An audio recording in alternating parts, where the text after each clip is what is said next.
여러분 지금으로부터 1년 전인 것 같습니다. 제가 작년 6월 30일자로 전역을 하고요. 그 다음에 곧바로 7월 4일날 산티아고 순례길을 오르게 됩니다. 저희 교회에서 같이 지금 사역하고 계시는 우리 귀여운 목사님과 함께 한 32일, 34일 제가 좀 기억이 정확히 나지 않는데 그 생장길을 해서 800km를 이제 쭉 걷는 그 여정을 마치고 다녀왔습니다. 가보니까요, 여러분 생각했던 것보다 훨씬 힘들고 근데 생각했던 것 이상으로 또 훨씬 좋았던 그런 경험들이 있습니다. 그때 여러분들 그 성지 순례를 그 순례길을 가면서요, 여러분 이 크레덴시알이라고 하는 것을 혹시 들어보신 적이 있으십니까? 그 산티아고 순례길을 걸으면 처음에 그 출발점에서 이렇게 크레덴시알 여권처럼 하나를 만들어 줍니다. 그래서 그 마을을 계속해서 다니면서 여러분 보시면 이렇게 도장을 찍어주는 이제 그런 일들이 있거든요. 자, 제가 잘 보이시죠? 한 2장의 이 크레덴시알을 다 채웠는데 되게 신기하더라고요. 이렇게 마을마다 그 성당을 중심으로 해서 그 숙박시설 그리고 음식점들, 뭐 카페 이런 데 가면은 이 도장을 하나씩 찍어주는 거예요. 그래서 처음에는 이게 도장을 찍으니까 재밌잖아요. 그래서 이렇게 열심히 이제 찍으면서 다녔고, 또 실제로 그 모든 800km의 여정을 끝나고요, 그 산티아고 성당에 이렇게 가게 되면은 거기서 완주증도 주고, 근데 그 완주증을 줄 때 실제로 이렇게 마을을 다녔는지 이 크레덴시알을 이제 검사를 하는 거예요. 그래서 이제 그 모든 여정을 마치고 정말 되게 뿌듯했고, 아 정말 내가 이 800km를 걸었구나. 여러분 전역하고 일주일이 채 되지 않아서 저는 또 배낭을 메고 800km의 여정을 다녀왔지만 그런 어떤 성취감과 이런 게 되게 크게 있었던 것 같아요. 자, 그런데 여러분들 제가 만약에 그곳에서 그 해마다 막 수만 명의 관광객들이 그 순례길을 걸으러 온다라고 하는데, 제가 막 그 수많은 사람들이 모여서 기쁨의 환호를 하고 있는 그 산티아고 성당 앞에서 이게 무슨 순례길이냐, 장사길이지. 맨날 가서 도장 찍는다고 하면서 음식도 먹어야 되고 거기 숙박도 해야 되고 이건 다 이게 장사다 라고 제가 혹시 메가폰을 들고 거기서 이야기를 하면 제가 어떻게 될까요? 아마 지도새도 모르게 거기서 있는 많은 그 상인들에 의해서 제재를 받거나 뭐 끌려가거나 하는 그런 일들을 당하지 않을까, 제가 그런 생각들을 해봤습니다. 왜냐하면 진짜 그 스페인 전체가 이 산티아고 순례길을 위해서 정말 이 모든 나라가 이렇게 하나같이 이렇게 협력이 잘 되어 있는 이제 그런 것들을 많이 느꼈거든요.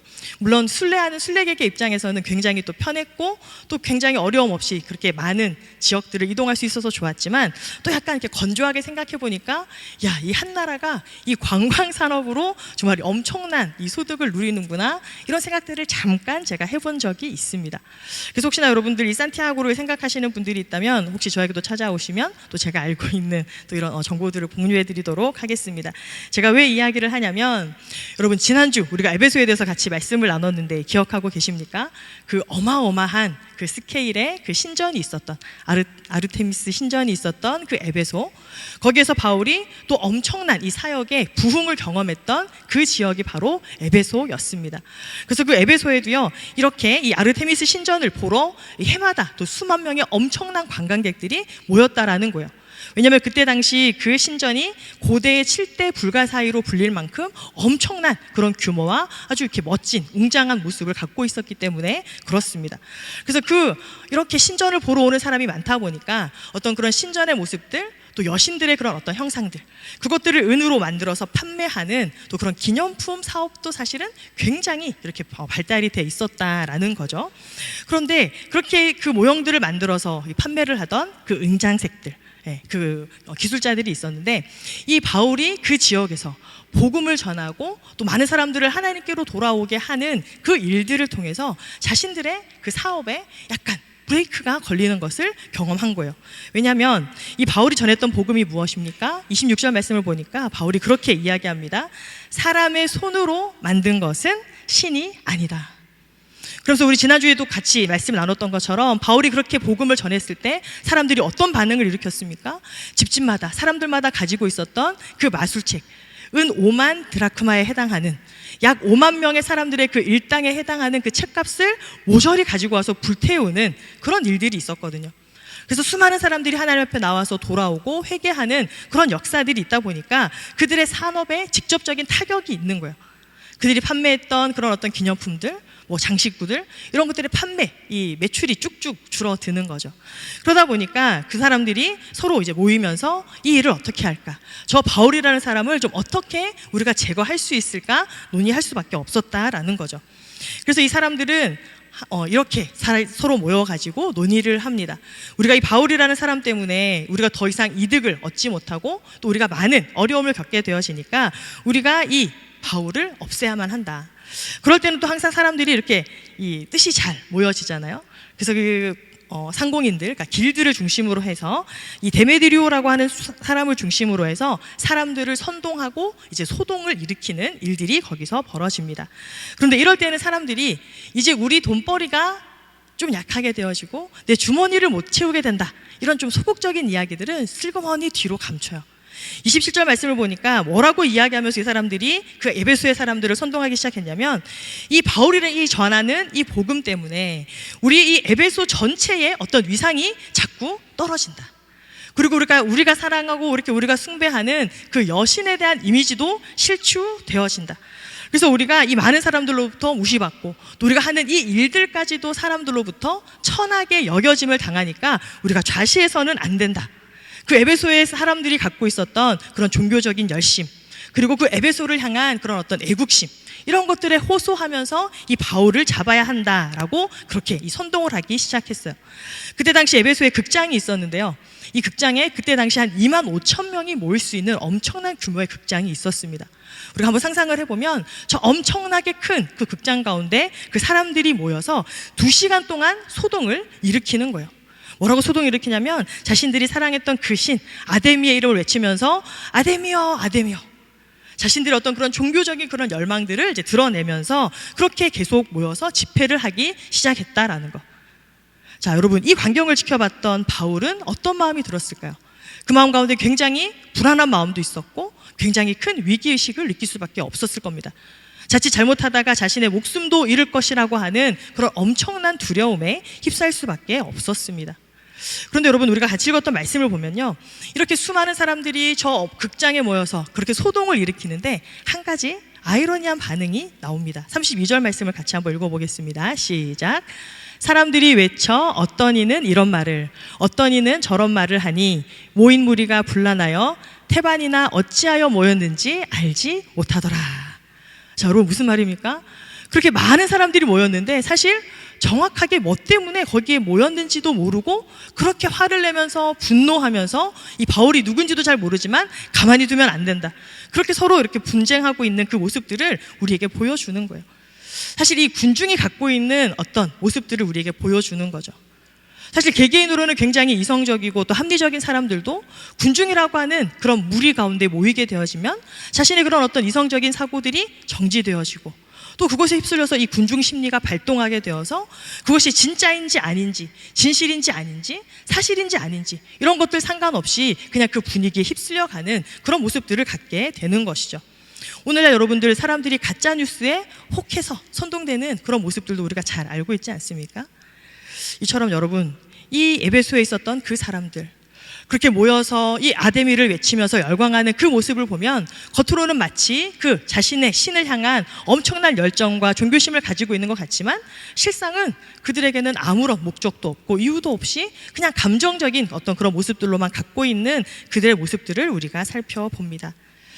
사랑하는 여러분, 요즘 우리 청년들 정말 굉장히 열심히 또 바쁘게 하루하루 살아가고 있는 것 너무나 잘 알고 있습니다.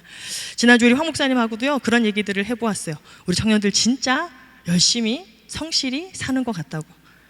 자기들이 각자 이루고자 하는 그 일들뿐만 아니라 또 자기 개발을 위해서도 또 노력하고 또 헌신하고 애쓰는 그런 모습들, 또 그 가운데에서도 또 이 말씀을 향한 그런 사모함들을 가지고 애쓰는 그 모습들이 참 귀하고 진짜 열심히 사는 것 같다, 이런 이야기들을 해본 적이 있습니다.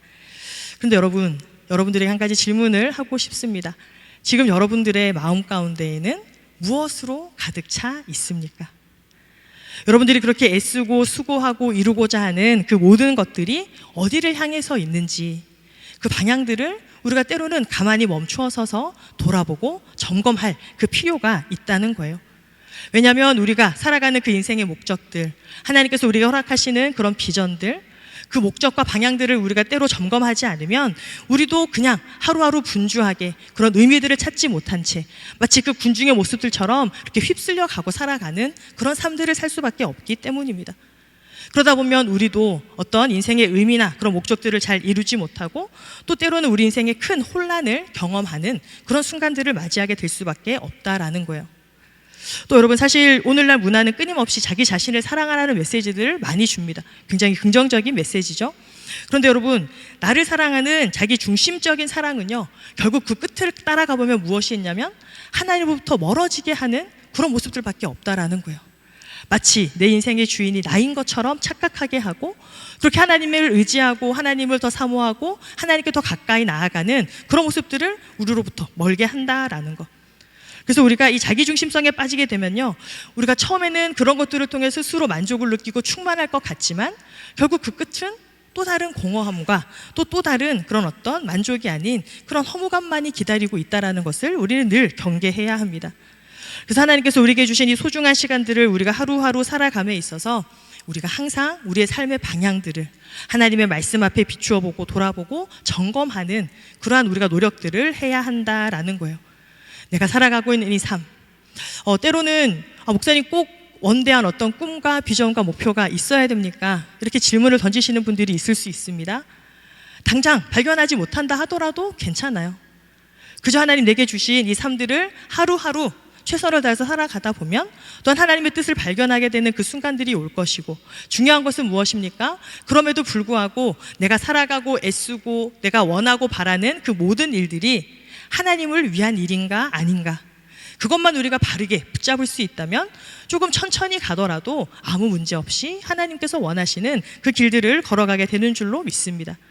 여러분, 세상에 많은 사람들, 또 여기에 계신 여러분들도 때로는 정말 우리가 성공하는 그런 삶들을 살았으면 좋겠다, 이런 생각들을 할 때가 있을 거예요. 여러분들 이왕이면 성공하는 삶 살고 싶지 않습니까?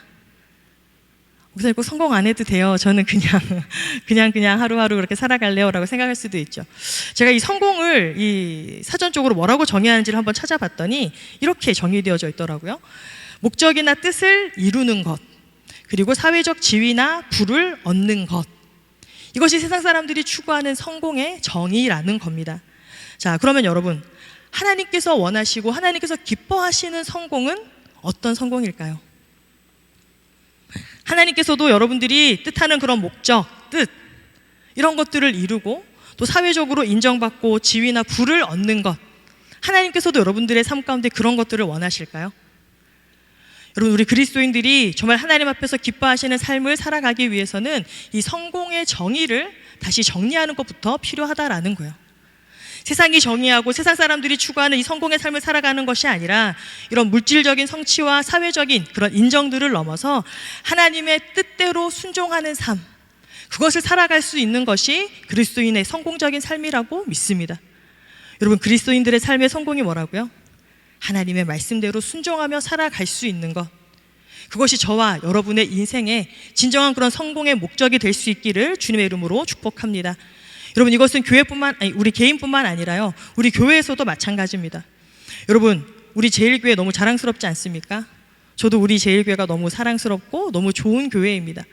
자, 그럼 여러분에게 또 물어보겠습니다. 여러분, 우리 교회가 자랑스럽고 좋은 이유가 뭡니까? 선택 형제님, 우리 교회가 자랑스럽고 좋은 이유가 뭘까요? 너무 이렇게 밝은 미소로 저를 보고 계셔서 저도 모르게 그만 이름을 불렀는데, 네, 좋은 공동체이기 때문에 우리 제일교회가 좋다라고 이야기했습니다. 아주 훌륭한 대답입니다.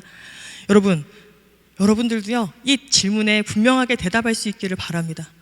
여러분, 우리 제일교회가 자랑스럽고 좋은 이유는 많은 사람들이 모이기 때문에, 아니면 우리가 큰 교회이기 때문에 이것이 우리의 자랑이 되어서는 안 된다라는 거예요.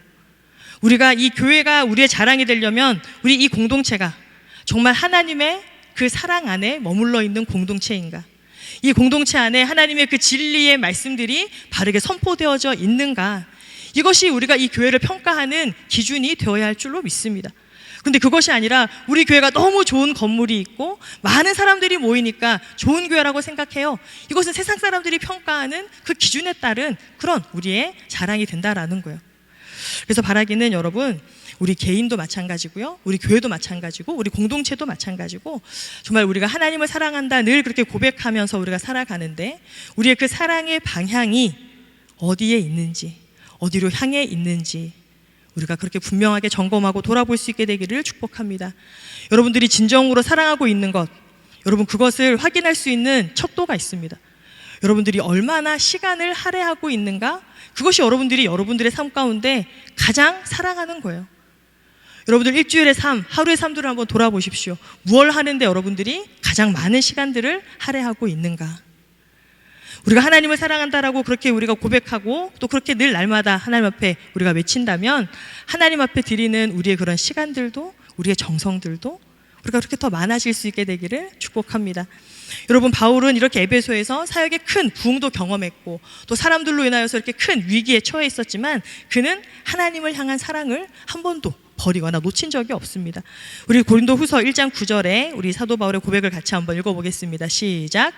우리는 마음의 사형 선고를 내려야 했습니다. 그렇게 된 것은 우리 자신을 의지하지 않고 죽은 사람들을 살리시는 하나님만 의지하도록 하기 위함입니다. 아멘. 이 사도 바울의 이 고백처럼 그는 어떤 사역에 그런 어떤 놀라운 부흥과 많은 사람들이 따라오는 그런 것들을 가지고 만족했던 것이 아니라 자신의 그 모든 사역 가운데 하나님이 함께 하였음을 또 하나님만을 의지하는 그것이 자기가 하나님의 사랑이고 또 하나님의 그런 사역자라고 하는 그런 정체성을 거기에 두고 있었다라고 하는 것들을 우리가 기억하면서 우리도 그런 삶들을 살아갈 수 있었으면 좋겠습니다.